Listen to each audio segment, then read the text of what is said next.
certainly be inspired by it. So my definition of leadership part one is deciding to do things. Leadership kind of gets, there's all these leadership books, like, this is what leadership is, this is what, like, ultimately it's deciding to do things. But it is deciding to do things. You are a leader if you do things.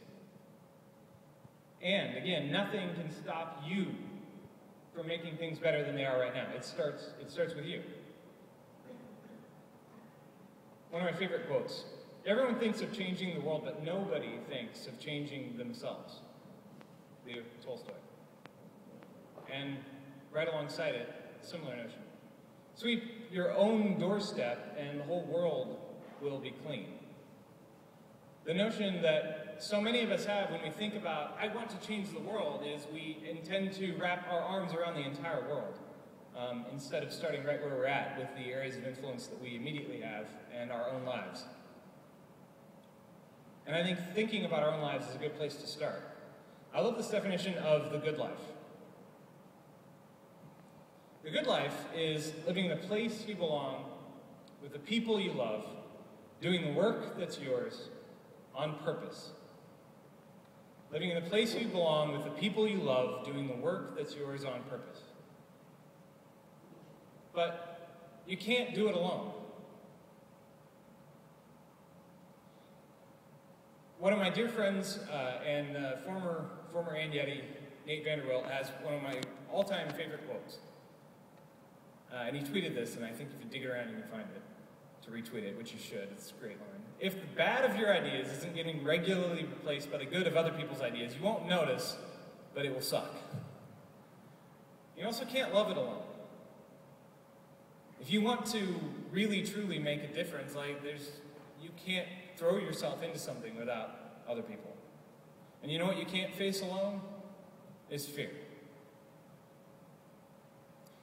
I really like, about 4 or 5 days ago, Paul Campbell posted this. He said, as Sivers highlighted, the first follower is probably more important than the leader. They validate the insanity. Love first followers. But back to fear. Daddy, where does courage come from? I love the word encouragement because it's right there in the freaking middle of the word. And my definition of leadership part 2 is encouraging people who decide to do things.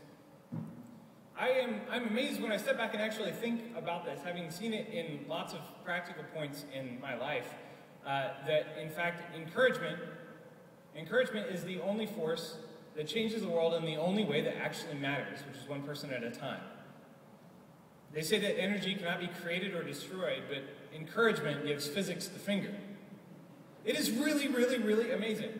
If one person you love and respect believes in you when you have some crazy notion that you want to take on, you don't need 100.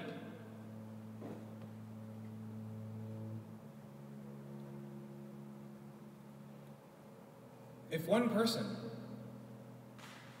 and many of us have been that for people in projects that they've taken on, in things that they've attempted to do.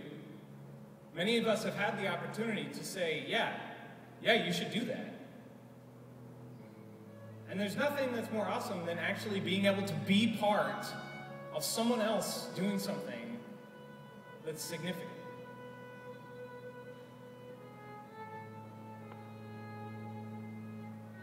That's my daughter, Katie. The power of one person is really amazing.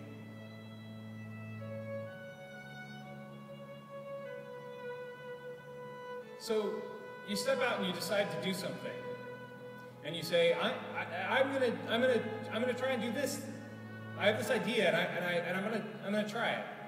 And immediately you will certainly be met with people that have lots of less than positive things to say. And I don't know, there's this feeling that I get when that happens, and I just feel small. And I'm sure that many of you know what that feeling is like. It's just, you're excited, you're going for something, you're just like, I have this new idea for a project, I have this new idea for something that I think could be useful for people, and someone shits on it, and all of a sudden you just feel small. Why maybe it's just worthless. Why even do it?